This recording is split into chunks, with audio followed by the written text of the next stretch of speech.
Y'all know how I do. Let's get it. Let's go. Boom. Today's Republican Party opposes big government. It's culturally conservative. Its demographic support is strongest among white voters, and it usually dominates elections in the South. The party's 2016 presidential nominee has been heavily criticized for inciting racial tensions. But things weren't always this way.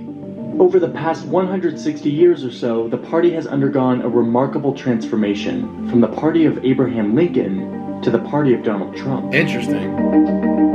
To understand how the GOP got this way, you have to go back to when it first came into existence in 1850. No, that is interesting how it went from Abraham Lincoln to Donald Trump. I wonder, like, he's going to explain it, but I wonder, like, why you guys think that happened. I'm trying to make sure I pull up so I can be ready for any information on here that I think is false. And we should check because, you know, some people lie. Yeah. Okay. So it looks like I'm ready to go. Alright, let's see what they're telling the truth about. Let's see. Just 7 years before the Civil War. There are two parties at this point, the Whigs and the Democrats. America is quickly expanding westward, and there's an intense debate over whether or not new states should permit slavery. The Democratic Party, with strong support in the South, has become increasingly pro-slavery.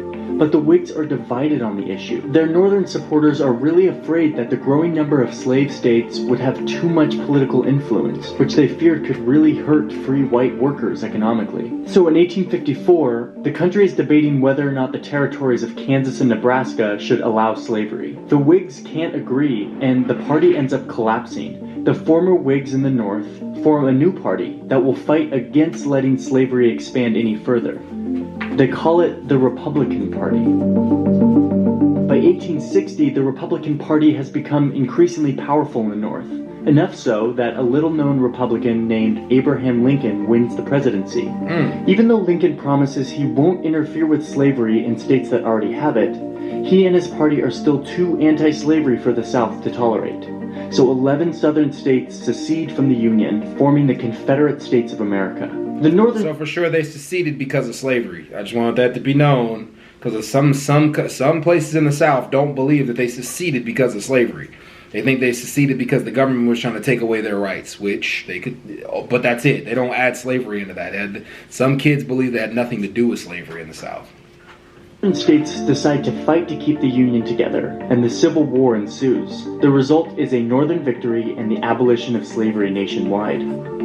After the war, Republicans begin fighting to ensure that recently freed slaves in the South have their rights. A year after Lincoln's assassination, the party passes the Civil Rights Act of 1866. They fight to make sure that black men have the same right to vote, with new laws and constitutional amendments. But something had happened during the Civil War that began changing the young Republican Party. Government spending during the war made many northern businessmen... Y'all want to know something interesting? The reason why women got the vote was because they were upset at the fact that black men got the vote before they did as white women. So they fought for their right to vote right after the fact that black men got it. They thought that they were superior, and technically, according to racial standards, they are. So, like, I just think that's an interesting thing because a lot of women that debate me sometimes on TikTok bring up the fact that it took longer for women to have the ability to vote, but both women didn't have the ability to vote, white women and black women. And when they got the ability to vote, they got the ability to vote because white women wanted to be superior to black men. Yeah, I just find that interesting. Really rich. Gradually, these wealthy financiers and industrialists start taking more and more of a leadership role in the Republican Party. They want to hold on to power, and they don't think that fighting for black rights in a mostly white country is the best way to do that. Meanwhile, the South is resisting these new racial reforms, often violently, and most white Republican voters and leaders now feel that they've done enough for black citizens in the South, and it's time to emphasize other issues. So in 1870, the party basically gives up on reforming the South, deciding instead to leave it to its own devices. The region becomes politically dominated by white Democrats.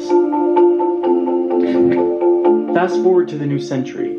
By the 1920s, the Republican Party has become essentially the party of big business. This works out quite well for them, as the economy is... Interesting, the party of big business. Once you think about it, the Republican Party becomes the party of big business.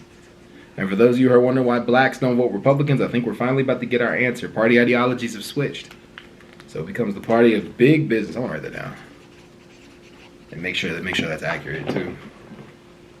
Booming, but not so well when the economy crashes in 1929 and the Great Depression begins.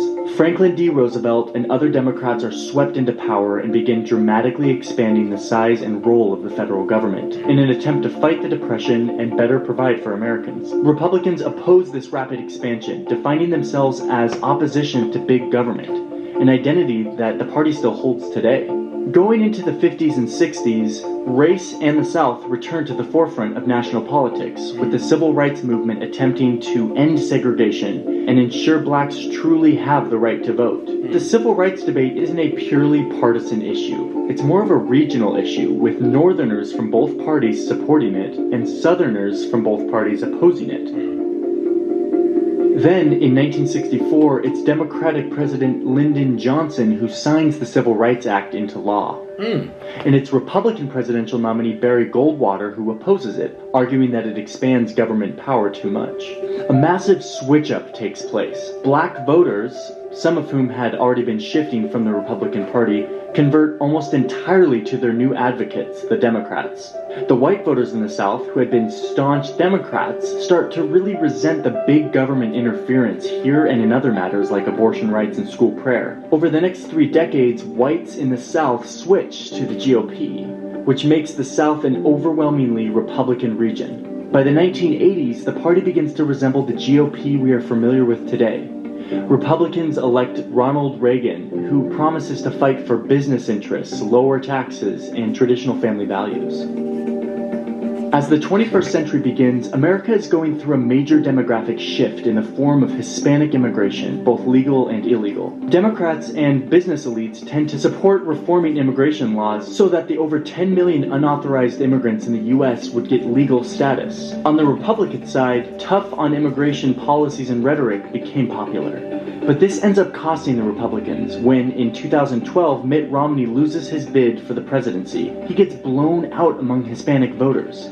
Exit polls showed that 71% of them voted for Barack Obama. So the Republican Party starts to look more like a party for white voters in an increasingly non-white country. Given these demographic trends, Republican leaders worry that if they keep losing Hispanic voters by that much, they'll lose their chances of ever winning the presidency. So in 2013... Wow! So think about it. That's why Trump is trying to deport all these Hispanic immigrants, because he knows if the Hispanic immigrants vote 70% of the time for Democrats, then that means the Democrats will always win. So what better way than just deporting as many people as possible? But the funny part about it is that means the 70% were legal voters. So you can't deport the legal voters. But like preventing them from coming in definitely could limit the playing field. So, I know Kamala didn't win as much amongst Hispanics.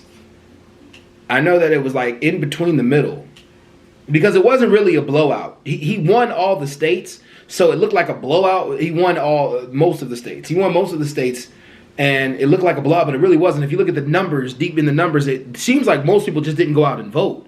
So, no, I take that back. He's trying to deport as many people as possible to prevent more people from trying to immigrate to America. He's trying to make it more complicated for people to migrate to America. Interesting. Some key Republicans in the Senate, including the rising star Marco Rubio, collaborate with Democrats on an immigration reform bill that would give unauthorized immigrants a path to legal status. But there's a huge backlash from the Republican Party's predominantly white base, which views the bill as amnesty for immigrants who broke the rules. This exacerbates the GOP voters' mistrust in their own party leaders, a mistrust that has already been growing for some time. And that makes the political landscape of 2015 fertile ground for a figure like Donald Trump, an outsider businessman who wants to build a wall on the border of Mexico. Trump isn't a traditional conservative, But he appealed to the resentment and the mistrust of party leaders that Republican primary voters had. I see what Marco Rubio was trying to do too. He was trying to appeal to the immigrant. He was trying to appeal to Hispanic voters by allowing them just their citizenship. That's what they really should have done. Now, every legal Hispanic voter, now with everything Trump has done right now, I don't see it possible. I don't see it possible the Republicans can win again. Trump is tearing up the Conservative Party right now. So, shout out to Donald Trump. As well as the strong opposition to growing immigration trends. And even though he was loathed by party leaders, he won enough support in the primaries to become the GOP nominee for president. So now the Republican Party is once again at a major crossroads as it tries to meet the political challenges of the 21st century. It's up to Republican voters and leaders to decide just what they want their party to be. That was really good. I like that. That was really good. That was very informative. I had to look some things up as we were going because I didn't know what was true or not. But it makes more sense. Like it was. I know the partyologies for sure have switched. Man, I didn't know. Yeah. So the Republican Party is for the whites. That's basically what it said. All right, y'all. I'm out. Peace.